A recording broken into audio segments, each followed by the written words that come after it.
Hello, and very happy to see you on our channel. Today we give you a piece of breaking news from British news magazines. Body language expert Judi slammed Meghan and Harry. All Meghan and Harry's acting is just the art of bullshitting on camera. As Meghan Markle and Prince Harry incorporate hand gestures into their woke arsenal, it truly has become a case of fake it till you make it. Prince Harry and Meghan Markle are really the epitome of the fake it till you make it brigade. Not only have they tried to position themselves as experts on hot-button social matters, but now they're using what has been described as intellectual gestures. Honestly, where will it end? Enigmatic gestures are the latest weapon in the Sussex's war on internet freedom. Both Meghan Markle and Prince Harry are finding themselves in situations where they have to converse with actual experts on social matters. So they try to at least to appear as though they know what they're talking about. The word salad approach has been serving them well thus far, but you can't just ramble on without looking the part. And looking the part is apparently part of the plan going by the couple's body language at the Time 100 talks. Body language expert Judi told the Daily Mail, "There are signs that the couple is moving into more deep thinking and intellectual waters than Harry possibly encountered during his time spent in royal palaces. The chin stroke or touch is a gesture often linked to a more intellectual approach, and while Harry stroked his beard at one point, Meghan listened to him while adopting the gesture of resting her chin on the knuckles of one hand." Meghan Markle seems more adept at delivering these types of performance than Prince Harry. I found it rather interesting that Judi describes Meghan Markle as calm and confident during these exchanges. I guess that makes sense, as even a bad actor knows how to keep their cool when the camera are rolling. Poor old Prince Harry, though, not so much, it would seem. Judi commented, "When Harry is not in speak mode, though, he performs a stream of fidgets, ranging from eye stutters, sucking and chewing his lips, fiddling with his ring, face scratching, and pulling at his shirt and his jacket. Some heavy swallowing and the eye stutters suggest tension or anxiety is making his mouth dry and his adrenaline rises. The clothing tugging suggests he is very concerned about how he's coming across and self-correcting his appearance. Maybe even studying himself on the screen first.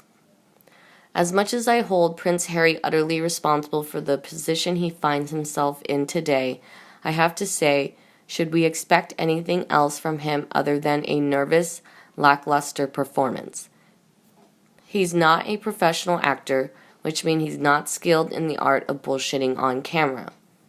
That type of world is where Meghan Markle begins, not a British prince in his 30s who's never had to pretend he's something he isn't in front of an audience. This is the world Meghan Markle feels most comfortable in. I have zero doubts that Meghan is loving life right now. She's entirely in her element. In many ways, she's already won. She got her fairy tale $40 million wedding for free. She got her easily influenced prince. She got her royal title without having to put any work in, and now she's back home in the epicenter of falseness and self-importance. I wonder how long Prince Harry can keep up in a world that he knows deep down is entirely alien to him. The royal family receives many criticisms, and much of it is justified, but one thing that Prince Harry nor his brother, Prince William, were raised to do was lie and talk nonsense on camera. He knows what he's selling isn't legit. It's only a matter of time before it becomes too much for him. I doubt Meghan Markle will care by that point. It's painful to watch how utterly brainwashed Harry has become, that Meghan has been able to manipulate him into becoming some lame, woke, faux intellectual is thoroughly depressing.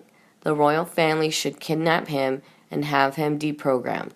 There are people out there who are specialists and know how to do it, that sort of thing. Meghan knows she has made a royal mess of things, and that's why there will be no Christmas trip. She doesn't have the guts to face Harry's family. I doubt she will ever make any attempt whatsoever to see them again. She doesn't seem to have the decency to encourage Harry to go at the very least. My God, that woman is a monster with zero respect for the Queen and Prince Philip and even her own father. In a world where everything we need to know about something is at your fingertips, I don't understand how the Prince and Meghan expect people to buy what they are selling. Apart from being a social media addict and being a British prince, what other qualifications do they have to sell this nonsense to people? Sorry to say that this pair is fast becoming a joke every day. Aubrey, reading your op-eds is a relief, as it tells us that not everyone who sees this bullshit on TV is a fool. From a different angle, do you think Prince Harry is self-obsessed? No, I don't, but I think he has been protected all his life and is still finding it difficult to bear responsibility for his actions in any way. He was a child when his mother died, and that little lost boy has never developed into an adult. He has never had to. As a young royal, the palace PR did their best to shield him and us from his most egregious acts that would normally carry more than just a rebuke. As a result, Harry continued to behave as if he were a teenager. In 2012, aged 28 and still in the army, he did some pretty scandalous things. For instance, while in Las Vegas with his friends, though some evidence remains, most of the events of the time were brushed off, and Harry returned to military duties, out of sight, out of mind. And of course, in the army, he was way down the chain of command, so there was always someone superior to him to whom to turn and whose orders were obeyed. Obviously, Harry encountered some unpleasant things in Afghanistan and has survived to tell the tale with no apparent post-traumatic stress disorder, but in order to account for some of his more immature actions, he now blames everything except himself. He uses his mother's death, his childhood, his mental issues, the click and flash of a camera, anything that comes to mind at the time, to provide reasons why he is as he is, why he behaves as he does. It seems he doesn't want to accept that he is now a man in his own right, and his personal mistakes have to be accounted for. It's time for him to grow up and take responsibility for both his actions and other people's actions to them. So instead of telling Meghan that she married him knowing he was a royal, knowing what his job was and what it entitled, he used her as an excuse to leave everything he had been brought up to respect, to honor, and to hold dear. People who continue to blame others for their own failures need to take a long, hard look at themselves. He needs to accept that by hightailing it to the U.S.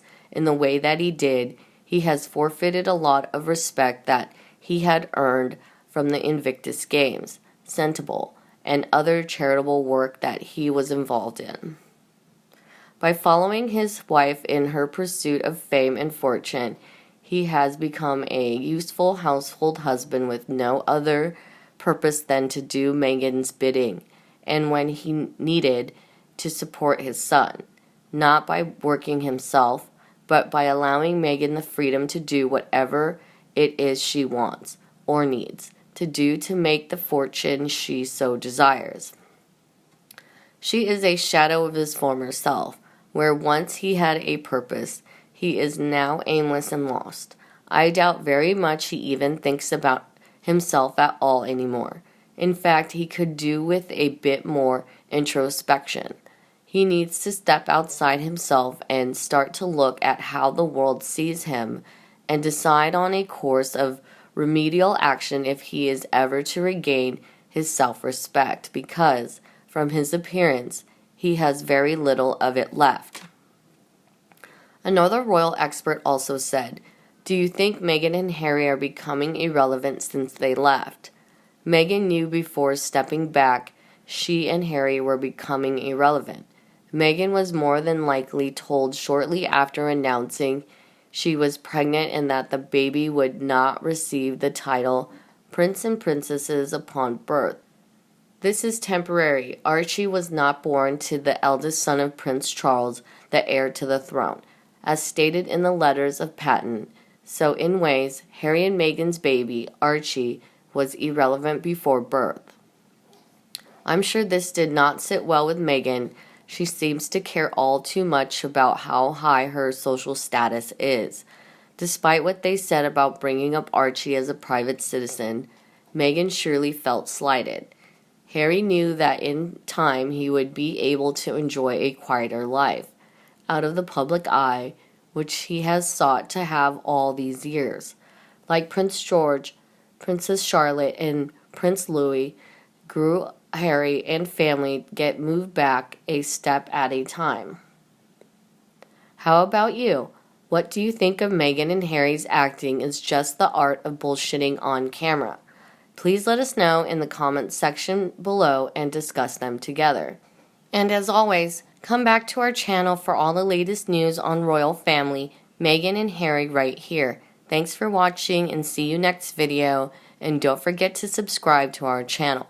Goodbye.